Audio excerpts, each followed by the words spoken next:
बंदौ गुरुपद कंज कृपा सिंधु नर रूप हरि महामोहतम पुंज जासु वचन रवि कर निकर। श्रद्धेय महानुभावों, संत वाणी में शब्द आया है, प्रभुता पाही काहि मद नाही। प्रभुता पर करके किसको मद नहीं हुआ, अर्थात अहंकार नहीं हुआ। और जिसको अहंकार नहीं हुआ तो समझ लीजिए उसका जो है सही ज्ञान सतोगुण में उसका ज्ञान कार्य कर रहा है। सद्बुद्धि अभी की उनकी अस्थिरता है, अभी दुर्गुण नहीं आया है, क्योंकि इसीलिए उसको आत्मचिंतन और आत्मज्ञान करने की उनके सामर्थ्य प्राप्त हो चुका है। और जिसको कहा है कि अहंकार से सद्गुण का नाश हो जाता है और क्रोध से तो पूरे बुद्धि का ही छिन्न हो जाता है। इसलिए अहंकार जहाँ है समझ लीजिए सद्गुण उसका नष्ट हो गया। कैसे, एक उदाहरण देते हैं। महाराज अशोक जब अपने मंत्री प्रधानमंत्री के साथ में कहीं जा रहे थे, एक बौद्ध भिक्षुक सामने में भेंट हो गई।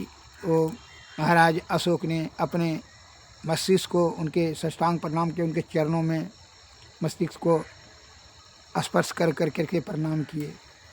इससे और बौद्ध बुद्धिक ने भिक्षुकों ने आशीर्वाद दिए, फिर आगे चले गए। उनके जो साथ में प्रधानमंत्री थे तो उनको नहीं रहा गया इस प्रकार से विनम्रता की राजा महाराज होकर करके, चक्रवर्ती सम्राट होकर के जो है एक बौद्ध भिक्षुक के चरणों में अपना सिर को नवा दे रख दे, ये शोभा नहीं देता है। उनको ऐसा मन में बड़ा गलानी हुई और उन्होंने कुछ देर के बाद प्रश्न कर दिए, महाराज आपको इस भांति बौद्ध भिक्षुक के चरणों में अपना सिर नहीं टेकना चाहिए। अगर श्रद्धा प्रेम था तो अलगे से प्रणाम करना चाहिए। तो अच्छा ठीक है, इस बात का जवाब बाद में देंगे। चलिए 2-4-10 दिन के बाद उनके प्रधानमंत्री आए और महाराज अशोक ने जो है एक बोरा मुंडा देते हुए उनसे कहा कि मंत्री साहब, इसको बाजार में जो है उसमें बकरी का मुंडा था, गाय का बच्चा का, भेड़ का, कुत्ता का, बिलाई का और आदमी का भी मुंडा था। तो एक बोरा मुंडा दिए थे और बोले कि बाजार में बेच करके इसको लाइए। तो लेकर गए मंत्री साहब बाजार में। तो कोई कुत्ता को खिलाने के लिए, कोई अपना पोसने वाला बिल्ली को खिलाने के लिए, तो सभी का तो मुंडा खरीद लिए, लेकिन आदमी का कोई मुंडा नहीं खरीदा। तो लेकर के चले आए, राजा साहब के समक्ष रखते हुए कहा कि राजन, ये आदमी का मुंडा नहीं बिका। कहा अच्छा ठीक है, फ्री में जाकर दे करके चले आइए। दूसरा दिन बाजार गए तो फ्री में भी कहा कि कोई भाई जिनको ले जाना है ले जा सकते हो आदमी का मुंडा। किसी ने नहीं लिया, वो चले आए। कहा कि महाराज, कहीं आदमी का कोई मुंडा लेता है? वो कौन काम में कहे, कोई फ्री लेने के लिए तैयार नहीं हुआ। 2 दिन परेशान हो गए, कितना को हम आरजू विनती किया, लेकिन फिर भी कोई फ्री लेने के लिए भी तैयार नहीं हुआ। तो महाराज अशोक ने पुनः आज्ञा दी कि जाकर जाकर बिना मूल्य का फ्री में जो लेना चाहता है दे दो। कहा नहीं महाराज नहीं, हम तो गए नहीं लिया कोई। शाम तक वहाँ हम बाजार में रहे तो नहीं लिया। तो कहा कि अच्छा हमारा मुंडा मर जाएंगे तो हमारा मुंडा का कितना कीमत है? क्योंकि मुंडा का तो कोई कीमत नहीं होगा महाराज, क्योंकि जब मुंडा का कोई कीमत नहीं, आदमी का मुंडा का कोई कीमत नहीं होगा तो फिर इस पर अभिमान क्या करना है? जब कुछ कीमत जो कि फ्री में मिलने वाला चीज़, उस पर अभिमान क्या करना है? और सभी मुंडा का तो कीमत न कुछ में होता है, लेकिन मनुष्य का मुंडा का कोई कीमत खोपड़ी का नहीं होता है। समझ में आ गया? इसलिए जिसका कोई कीमत नहीं है तो उस पर अभिमान कर करके दुर्गुण को आमंत्रित करने की क्या आवश्यकता है। ऐसी तुच्छ वस्तु जो मैंने महात्मा के चरणों में रख दिया, जो कि इसका कोई कीमत नहीं है, इसमें बुरा लगने की कौन सी बात है। जिस वस्तु की कुछ कीमत ही नहीं है उसका अहंकार क्या। इस प्रकार से महाराज के मुखारबिंद से ऐसे ज्ञानपूर्ण बात सुन करके मन प्रसन्न हो गया। मंत्री का कहा, महाराज क्षमा कीजिए, हम ही गलत थे, कि अहंकार से सही सद्गुण नाश होता है और दुर्गुण का आगमन होता है। अतः इस बात का ध्यान रखें कि मौत निश्चित है, इसलिए यह चार अंतःकरण इंद्रियां जो है, मन, बुद्धि, चित्त और अहंकार, यह चारों में से मन और अहंकार जो है यह आपको विषय की ओर ले जाता है, और विषयों से आसक्ति हो जाने पर यह जीवात्मा की दुर्गति होती है, इसमें संशय नहीं है। अतः सद्गति के लिए मन और अहंकार का त्याग अत्यंत आवश्यक है। अहंकार का तो ठेस लगने पर आप त्याग सकते हैं, लेकिन मन जो है यथाशीघ्र ऐसे आपका पीछा नहीं छोड़ेगा। इसलिए संत महात्मा लोग बताते हैं कि वैराग्य और अभ्यास से धीरे धीरे मन नियंत्रण किया जा सकता है, लेकिन फिर विषय के संसर्ग में आने से यह जो है उत्तेजित हो जाता है, और फिर क्योंकि मन विषयों का, इंद्रियों का मालिक है, और इंद्रियों के विषय की तृप्ति करने के लिए मन जो है प्रेरित करेगा और बेचैन और व्याकुल कर देगा। और जीवात्मा जो मन के कुसंगति, मन माया के कुसंगति में है, वह मन के मुताबिक में ही, मन के साथ ही चलना शुरू करता है, जिसके कारण से मन ने कुबुद्धि उत्पन्न करके के विषयों की तृप्ति तृष्णा बढ़ा देता है, जिसके कारण से नाना प्रकार का पाप ताप संताप जमा कर लेता है और उसको भोगना पड़ता है, यह जीवात्मा को। इसलिए कहा जाता है विषयों की आसक्ति से जीवात्मा की दुर्गति होती है। सद्गति के लिए सद्गुरु के शरण में जा करके सद्बुद्धि से सद्कार्य करते हुए सत्संग, भजन और अध्यात्म का ज्ञान और सद्गुरु की चरणों की सेवा करके उनकी कृपा से आप युक्ति से भक्ति से तो मुक्ति प्राप्त होगा। इसलिए यह तन कर फल विषय अनुभाई, अस्वर्ग में अल्प दुखदाई। हे भाई, संतवाणी में आया है, उपनिषद में आया है कि मन जब तक मन और माया अर्थात विषयों से इंद्रियों जो है, इंद्रियां बहिर्मुखी है, और इंद्रियों के कुसंगति में जब तक यह जीवात्मा रहेगी तब तक परमात्मा की प्राप्ति नहीं होगा। और इंद्रियों का मालिक मन है, और मन नियंत्रण करना साधारण काम नहीं है, ये सबसे बड़ा कार्य है।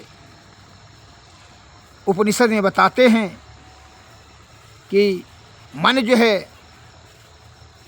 कहाँ पर जा कर के ये जीवात्मा से कुसंगति छूटता है। तो संतों ने कहा, उपनिषद ने बताया कि जब आदि अनाहद शब्द में जो ध्वनि होती है, और वह ध्वनि में जो ज्योति होती है, उस ज्योति में मन लीन किया जाता है।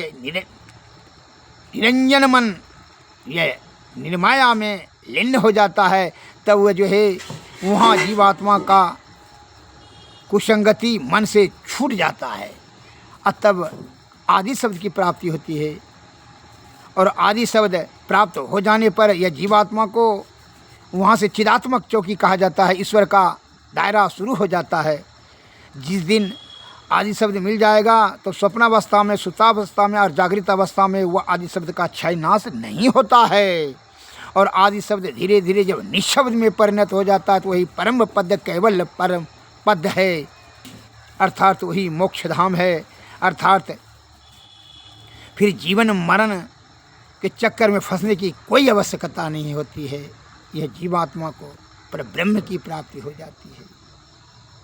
इसके लिए इस युक्ति को जानने के लिए श्री सद्गुरु इस शरण में जाना अति अनिवार्य है, तभी आप अनहद शब्द प्राप्त करेंगे।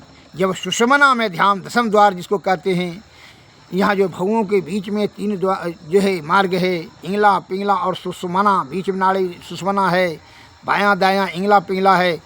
इंगला पिंगला में जाएगा ध्यान तो आप माया मोह के चक्कर में बीच वाला नाड़ी में सुषमना में जाने पर तब जो है अंधकार प्रकाश और शब्द मंडल के ऊपर में तब अनहद शब्द मिलता है, जिसको संत महात्मा धूर शब्द भी कहते हैं। यह प्रणव ध्वनि में पहले आधार, जिसको कहते हैं आधार चक्र पर जो है जीवात्मा को अस्थिर करना पड़ता है। इसके लिए मन आपको अस्थिर रहने नहीं देगा। इस सद्गुरु की कृपा से ही आप इस युक्ति को जानेंगे। इसलिए संत वाणी में आया है, बिना सद विषय बड़ा बलवती होता है, बिना सद्गुरु की कृपा से विषय का त्याग, ब्रह्म तत्व का दर्शन, सहज समाधि अवस्था अत्यंत दुर्लभ है। इसलिए ब्रह्म तत्व का दर्शन, विषय का त्याग और सहज समाधि अवस्था प्राप्त करने के लिए श्री सद्गुरु के चरणों की सेवा करना परम आवश्यक है। इसके लिए उनके पास जाना अति अनिवार्य है। सद्गुरु और ईश्वर में कोई भेद नहीं है। सद्गुरु मिल जाए तो समझ लीजिए ईश्वर की प्राप्ति निश्चित हो जाती है। लेकिन आप में श्रद्धा और दृढ़ संकल्पता, पूर्ण आस्था विश्वास होनी चाहिए। संदिग्ध चित्त वाले, संदेह युक्त वाले को, जो संशय आयुक्त है, उसको ईश्वर की प्राप्ति नहीं होती है, उनकी सद्गति नहीं होती है। इसलिए शुद्ध चित्त पवित्र आत्मा से ही श्री सद्गुरु के चरणों की सेवा करें, और इसके लिए तभी आप इस आवागमन के चक्कर से विमुक्त हो जाएंगे, अर्थात मोक्ष की प्राप्ति होगी। विषय का आसक्ति ही बंधन है और इसका त्याग ही मोक्ष है। इसलिए संतों ने कहा, बिना सद्गुरु की कृपा से विषय का त्याग संभव नहीं है। सतगुरु सेवत, गुरु को सेवत, मिटत सकल दुख झेला रे। यह आवागमन का जो चक्कर है, यह भारी दुख है। आवागमन दुसह दुख होई। इस सभी दुखों से निपटारा चाहते हो, रोग शोक संताप पाप ताप, जन्मना मरना, काम क्रोध मद मोह लोभ ईर्षा राग द्वेष, इस सबसे बचना चाहते हो, रूप रस गंध शब्द स्पर्श, ये सभी दुखों से बचना चाहते हो तो सद्गुरु के शरण में जाएं। इसलिए संतों ने कहा, सद्गुरु सेवत, गुरु को सेवत, मिटत सकल दुख झेला रे।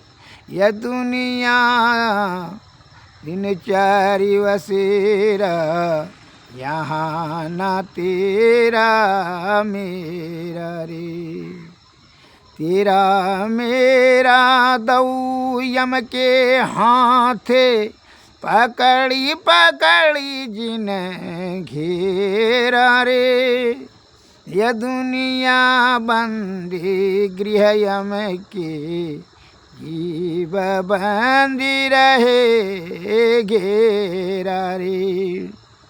गुरु गुरु बिन ना कोई कवहूँ, जो जोड़े तोड़े यम घेरा रे। याते उठो सद्गुरु हेरो, सेव करो बहु तेरा रे। तन मन धन आत्म तीन के पद, हर पीव जो यम फेरा रे। जागृत जिंदा सद्गुरु जग में, सब जिन को कर जोड़ा रे। आवासत गुरुदेवी साहब जापद को मही चेरा रे गुरु सेवत गुरु को सेवत मिटत सकल दुख झेल रे। श्री सद्गुरु महाराज की। इस दुनिया के दुखों से निपटारा चाहते हैं तो सद्गुरु की कृपा प्राप्त करके जुक्ति जुक्ति से भक्ति भक्ति से तभी मुक्ति होगा। इसलिए संतों ने कहा सद्गुरु तत गुरु पुकारत छीजत पाप रहे सद्गुरु रूपहिए में धारत काम क्रोध मद लोभ दहे हम ये रूप गही मन सुख पावत सुरति शैल ब्रह्मांड लहे सद्गुरु चरण डोरी दृढ़ सब घट पीट पिंड ब्रह्मांड से पार करे जो पकड़े भव पार उतरी गए मही सतगुरु चरण धरे सद्गुरु सतगुरु नितहि पुकारत छीजत पाप समोह रहे। श्री सद्गुरु। सूरत संहारो यधर चढ़ाओ। सूरत किधर है? रूप रस गंध स्पर्श के चक्कर में तू फंसे हो। ये तो विषयों का आधार है। इसलिए सूरत मन ध्यान किधर किधर के संतों ने कहा सूरत संहारो अधर चढ़ाओ झिलमिल जोत जगाओ री तारा झलके दामनी दम कई दीपक ज्योति उगाओ री चांदनी चंद सुर पर खौ आत्मयन भव पाओरी पाँच तीन मन न्योरो हो के सत शब्द मिल जाओरी शांति लाभ का यतन यही है सब संतन ने गायोरी देवी साहब पर चर की रे यही में ही गाय सुनायोरी सूरत समारो अधर चढ़ाओ झिलमिल जोत जगाओरी चंद्रा झलकी दामन दम के दीपक ज्योति उगाओरी। श्री सद्गुरु महाराज।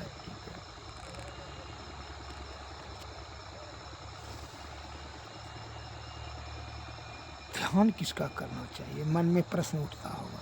संतों ने कहा प्रथम ही धारो गुरु का ध्यान हो श्रुति निर्मल हो बिंदु ज्ञान दऊ नौ बिच सन्मुख देखे एक बिंदु मिले दृष्टि दौरे सुखमन झल के तिल तारा निरख सूरत दसवीं द्वारा ज्योति मंडल में अचरज ज्योत शब्द मंडल अनहद शब्द होत अनहद में धुन सतलोलाय भव जल तरिवो यही उपाय यही युक्ति सरल साची लह जो गुरु सेवा राची। श्री सद्गुरु महाराज की जय। श्री सद्गुरु महाराज। आरती तन मंदिर में कीजिए दृष्टि जुगल कर सन्मुख दीजिए चमकै बिंदु सूक्ष्म ओजल ब्रह्म ज्योति अनुपम लख लीजिए जगमग जगमग रूप ब्रह्मंडा निरखी निरखी ज्योति तज दीजिए शब्द सूरत अभ्यास सरलतर हरिकरि सार शब्द गही लीजिए ऐसी जुगति काया गढ़ त्यागी भव ब्रह्म भेद सकल मल छीजी भव खंडन यारति यह निरमल करिमे ही अमृत रस पीजिए आरती मंदिर में कीजिए दृष्टि जुगल कर सन्मुख दीजिए। श्री सद्गुरु महाराज की जय। श्री सद्गुरु महाराज। सद्गुरु नमः। नमस्कार। जय हिंद।